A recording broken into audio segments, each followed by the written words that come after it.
देखिए, एक के बाद एक जिस तरीके से बिहार में आपराधिक घटनाओं की एक श्रृंखला सी बन गई है और प्रशासन पूरी तरीके से नतमस्तक दिख रहा है अपराधियों के सामने।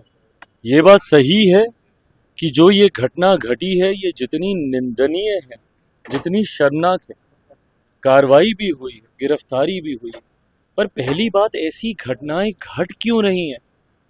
बिहार में जिस तरीके से हत्या, अपहरण, लूटमार, डकैती, बलात्कार एक के बाद ऐसी श्रृंखला बन गई है और अब तो ऐसा लग रहा है जैसे प्रशासन पूरी तरीके से नाकामयाब है इन घटनाओं को रोकने के लिए।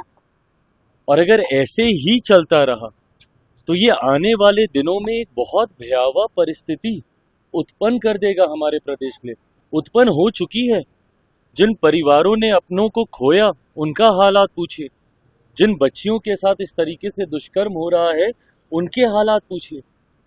आज अगर इस तरीके की बातें भी कही जाती हैं कि चुनाव के कारण ऐसी गतिविधियों को असामाजिक तत्व अंजाम दे रहे हैं, अगर चुनाव भी एक कारण, और मैं भी मानता हूं कहीं ना कहीं कि संभवतः चुनाव भी एक कारण है, सरकार को बदनाम करने की साजिश के साथ संभवतः इन घटनाओं को अंजाम दिया जा रहा है, पर तब भी जिम्मेदारी तो प्रशासन की ही है ना इसको नियंत्रित करने की।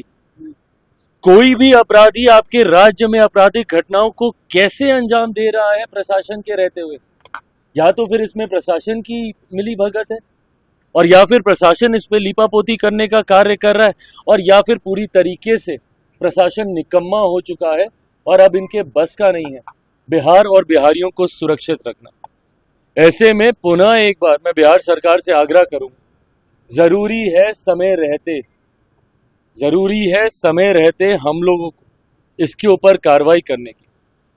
मुझे इस बात का दुख होता है कि मैं एक ऐसी सरकार का यहाँ पे समर्थन कर रहा हूं जहां पे अपराध पूरी तरीके से बेलगाम हो चुका है। इस पे नियंत्रण पाना जरूरी होगा, नहीं तो इस तरीके से बिहार और बिहारियों की जिंदगी से होता हुआ खिलवाड़ बिहार को बहुत बुरे अंजाम तक पहुंचाएगा।